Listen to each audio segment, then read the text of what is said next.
बरेली में श्री गंगा महारानी मंदिर के भवन पर कब्जे को लेकर वर्षों से जो लड़ाई चल रही है वह अब खत्म हो गई है। 40 साल बाद मंदिर को कब्जे से प्रशासन ने मुक्त करा दिया है। 7 दिन के अल्टीमेटम और 6 घंटे तक चली कार्रवाई के बाद प्रशासन ने मंदिर में कब्जा जमा कर बैठे हैं फर्जी चौकीदार वाजिद को मंदिर से निकालकर बाहर कर दिया है। जैसे ही मंदिर से मुस्लिम व्यक्ति का कब्जा हटा तो हिंदू संगठन के लोग मंदिर की छत पर चढ़ गए और उसके ऊपर लगे इस्लामिक झंडे को उतारकर फेंक दिया। उसके बाद भगवा झंडा लगाया। 6 घंटे तक चली इस कार्रवाई के बाद प्रशासन ने मंदिर के भवन को भी सील कर दिया है। सरकारी समिति का फर्जी चौकीदार वाजिद अली ने शुरुआत में भवन को खाली कराने में आनाकानी के 7 दिन की मोहलत की बात कही।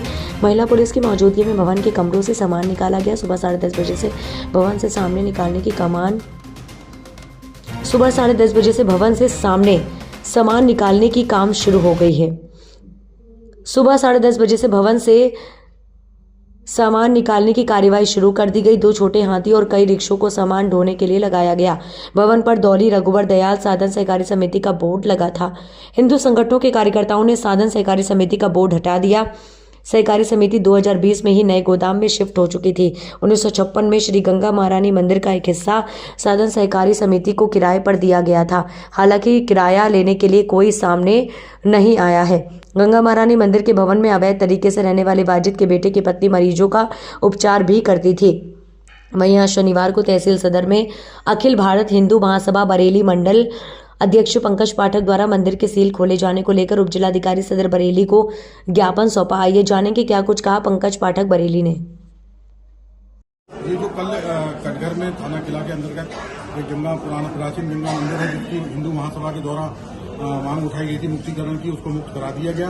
उस मुक्तिकरण के बाद प्रशासन द्वारा जो सील किया गया उसके विरोध में हम लोग मिले हैं, जांच अधिकारियों से मिले हैं। राकेश सिंह जी का पक्ष रख दिया।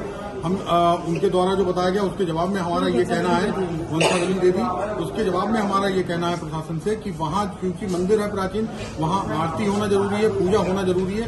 तब तक क्योंकि राकेश जी ने अपनी वंशावली दी है पूरी और उनके वंशों का वो मंदिर है और उन्हीं को अधिकार है 1905 के दान पत्र के अनुसार उनको अधिकार है एवानामे के अनुसार कि वही अगर महंत जो था पिछला अगर वो गलत गतिविधियों में पाया जाता है तो अगले महंत को नियुक्त करने का अधिकार इन्हीं लोगों को होगा।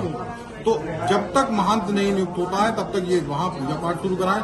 मंदिर पर ताला लगाया जाना हिंदू सनातन धर्म के बिल्कुल खिलाफ है। तो आज क्या कहा इस जवाब में आपको आंदोलन कर आप जो है दूसरे पक्ष आए सिविल कोर्ट में जाइए, दूसरे तीसरे पक्ष आए कोई मतलब नहीं है हमारा। हम अपने हैवेनामे के हिसाब से चल रहे हैं। तो हमारे हैवेनामे के खिलाफ कुछ देता है तो वो जाए, हम नहीं जाते।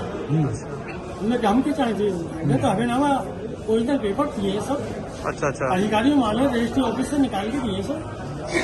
उसको उर्दू में हिंदी में अनुवाद भी करवाया और एजेंट साहब ने परसों मेरे पास टेलीफोन करा था।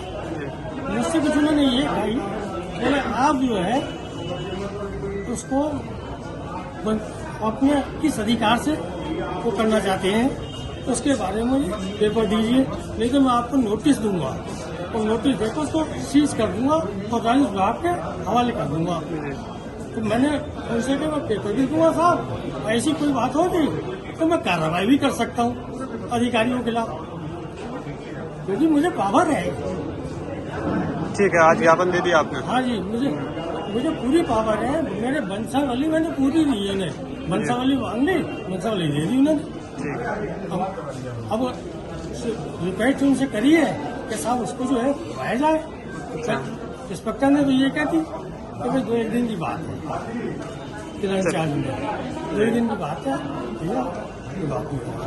अब दूसरा पक्ष जो भी होगा उससे हमें कोई मतलब नहीं, उसका नाम नहीं है हमारे हैवेनामे में रजिस्ट्रेट में